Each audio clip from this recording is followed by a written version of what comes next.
नमस्कार। कैसे हैं आप लोग? ठीक ठाक हैं?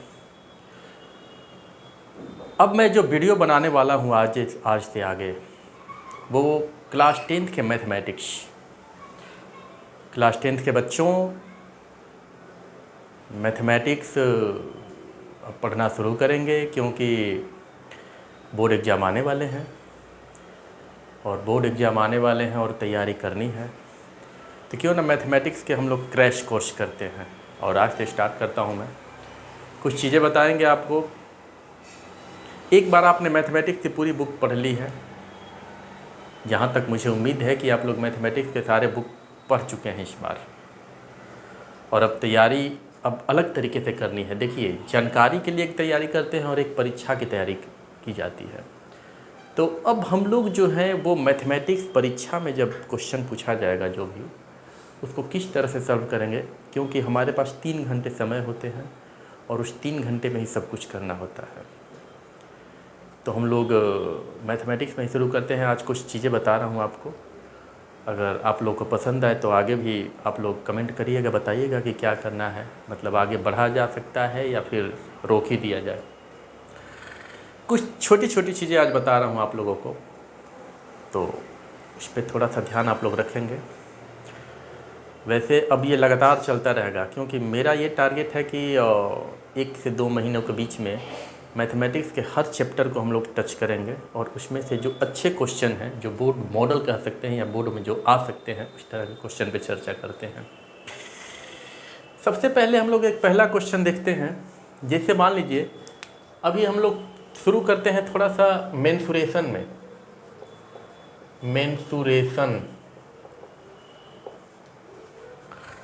मेंसुरेशन में आप लोगों को पढ़ना है।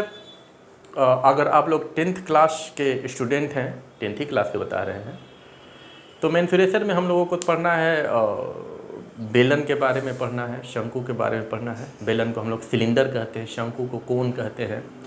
इसके बाद हम लोग को पढ़ना है स्फेयर के बारे में, हेमी स्फेयर के बारे में, मतलब गोला और अर्धगोला। और एक और चीज़ छूट गया, ये घनाभ और घन। इन सब चैप्टर से जो अच्छे सिलेक्टेड क्वेश्चन हैं उसको हम लोग पढ़ते हैं, देखते हैं, और उसी में कुछ चीज़ें हम आपसे पूछते हैं और कुछ बता रहे हैं, देखते हैं आप लोग को इंटरेस्ट आ रहा है कि नहीं। जैसे मान लीजिए कि एक क्वेश्चन आपको दिया गया हो कि एक सिलेंडर है, बेलन जिसको कहेंगे, उस बेलन का अगर आयतन और क्षेत्रफल आपस में अगर बराबर हो, सुन रहे हैं कि नहीं? ठीक से सुनिए। किसी बेलन का या सिलेंडर का जो वॉल्यूम और उसका जो एरिया है, कर्व सरफेस एरिया जिसको कह सकते हैं, वो अगर इक्वल हो तो क्या होता है, देखते हैं क्या होता है। हम जानते हैं कि वॉल्यूम जो होता है सिलेंडर वॉल्यूम जो होता है वो होता है आपका पाई आर स्क्वायर एच, और उसका एरिया जो होता है, कर्व सरफेस एरिया जिसको कहते हैं, वो है आपका 2 पाई आर एच। क्वेश्चन कहता है कि अगर ये दोनों इक्वल हो तो क्या होता है। ठीक है, इक्वल कर देते हैं।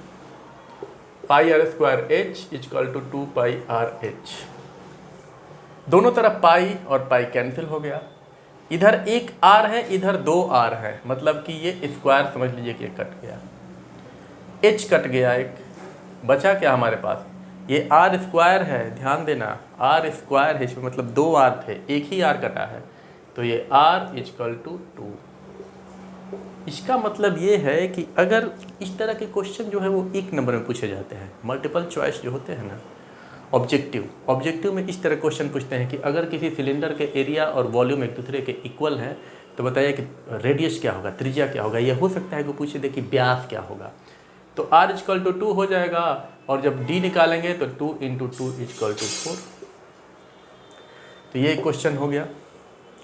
इसी तरह से अगर मान लीजिए कि अगर पूछ देगा छोटी छोटी चीज़ों में, अगर इस तरह से पूछ देगा कि एक वृत्त का जो सरकमफेरेंस मतलब परिधि और उसका क्षेत्रफल अगर आपस में बराबर हो, वृत्त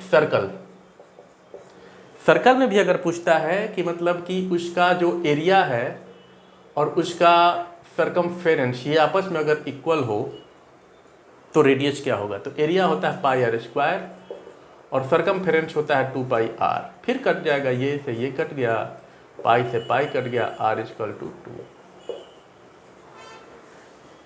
तो है बहुत आसान है, ये एक नंबर में पूछ देता है और हम लोग इसमें परेशान हो जाते हैं, बच्चे भी सोचने लगते हैं क्या है कैसे है।